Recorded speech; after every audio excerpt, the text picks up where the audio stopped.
कक्षा 11 कला अर्थशास्त्र पार्ट 1 का पहला अध्याय और इसका प्रश्न नंबर 7।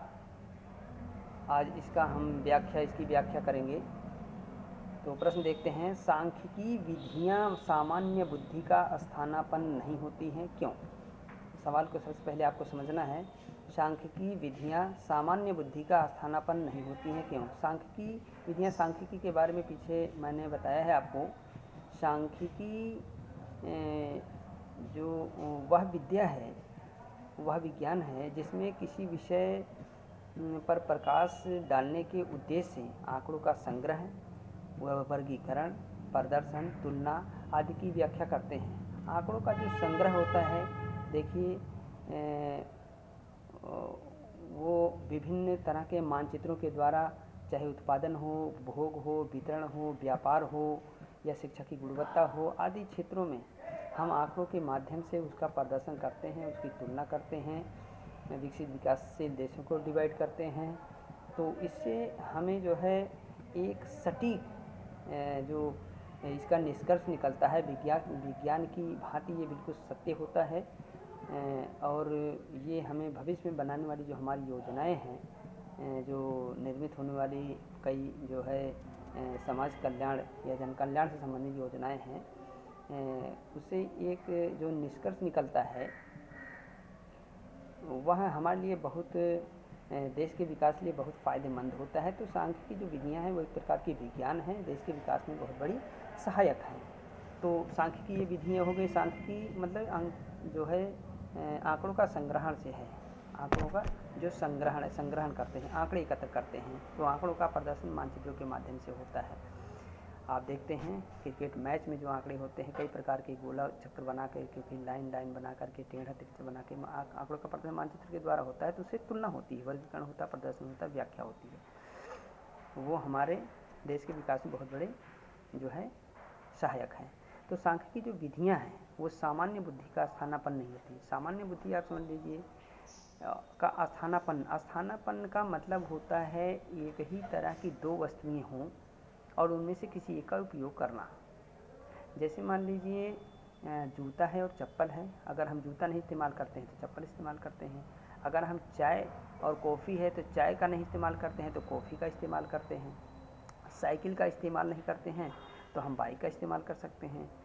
महल में अगर हम नहीं रहते हैं तो झोपड़ी में रह सकते हैं। तो ये दोनों मतलब का जो आशय होता है एक होता है, उन दोनों में से एक का यूज करते हैं तो वो स्थानापन्न होता है, यानी एक के स्थान पे दूसरी का यूज होता है। जैसे अब बहुत अच्छा, अगर हमारे पास जो बैग है उसका इस्तेमाल नहीं करते हैं तो हम कपड़े के थैले का इस्तेमाल कर सकते हैं। तो एक तरह का मतलब दोनों का जो उद्देश्य होता है, दोनों एक का जो उद्देश्य होता है वो एक ही होता है। वो यूज हम जो है एक का करते हैं तो एक का कम करते हैं, एक का ज़्यादा करते हैं तो एक का, जैसे चाय हम ज़्यादा पीते हैं तो कॉफ़ी का कम यूज़ करते हैं, अगर कॉफ़ी ज़्यादा पीते हैं तो चाय का यूज़ कम करेंगे।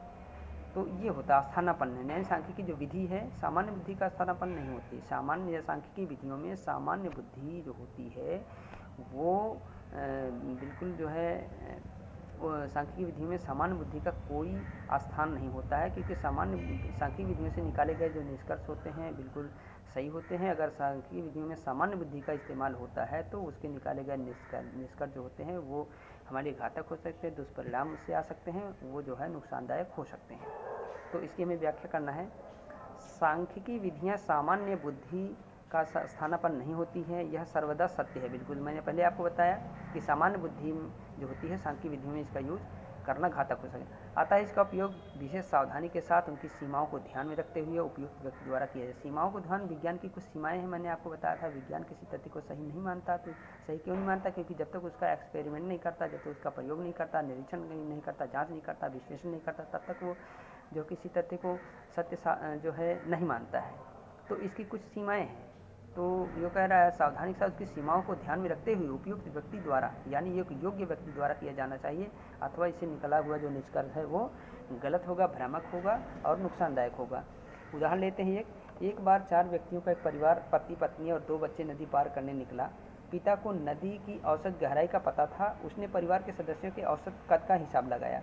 क्योंकि परिवार के सदस्यों का औसत जो कद है नदी की औसत गहराई से अधिक था, इसलिए उसने सोचा कि सभी सुरक्षित रूप से नदी पार कर सकते हैं। परिणाम स्वरूप नदी पार करते समय बच्चे पानी में डूब गए। देखिए वो व्यक्ति क्या था,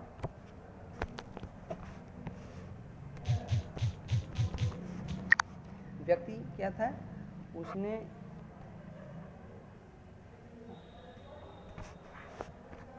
व्यक्ति जो है नदी की औसत गहराई का उसे पता था, और जो अपने परिवार के सदस्य उनकी जो है औसत कद का पता था, तो इसमें गलत औसत का यूज़ किया। नदी की जो औसत गहराई का औसत और परिवार की औसत जो कद था, इनका उसने जो औसत निकाला तो परिवार के सदस्यों का औसत कद ज़्यादा था। तो यहाँ पर परिवार के सदस्यों का औसत कद नदी की औसत गहराई से उसने जो है आकलन कर लिया, और उसमें उसे मिला कि ये जो है औसत कद परिवार के सदस्यों का ज़्यादा है।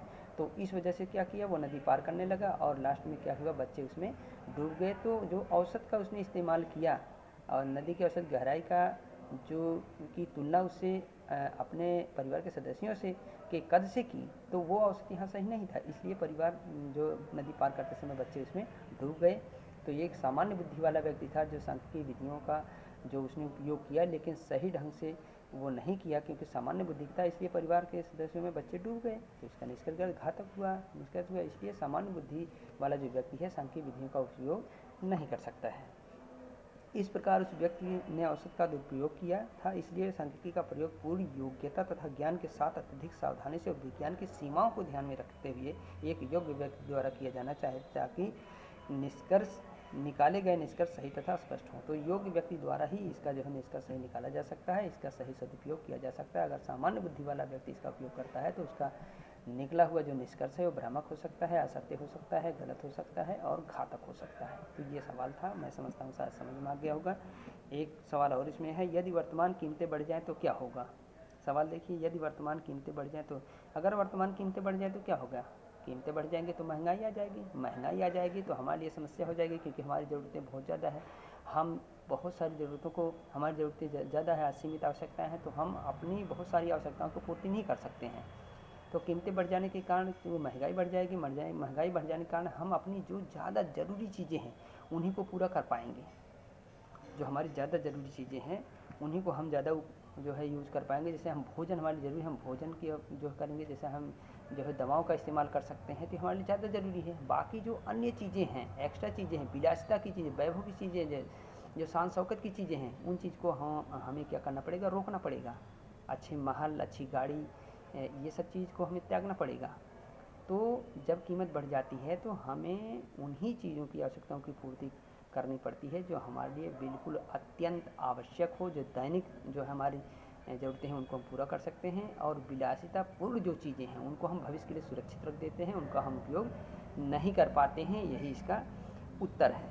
तो यदि वर्तमान में कीमतों में वृद्धि होती है तो व्यक्ति केवल उन्हीं ज़रूरतों की संतुष्टि के लिए प्रयासरत रहेगा जिन्हें वह भविष्य के लिए स्थगित नहीं कर सकता, जैसे दैनिक आवश्यकताएं, भोजन, दवाइयाँ आदि।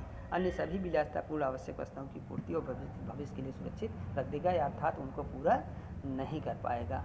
तो ये सवाल था, अगर कीमत बढ़ जाए तो एक बहुत सिंपल सवाल है, मैं समझता हूँ ये आप खुद भी समझ सकते हैं, और बाकी जो चीज़ें थी मैंने इसमें समझा दिया है। आप इसको जो है अपनी कॉपी में नोट करें, इसका जो है बैठकर चिंतन करें, मनन करें, सोचें, समझने का प्रयास करें, ज़्यादातर कोशिश करें समझने का प्रयास करें, तो ये आपके लिए बड़ा बेहतर रहेगा। आज की वीडियो में बस इतना ही, अगला नेक्स्ट वीडियो में आपको पढ़ाया जाएगा। Thank you.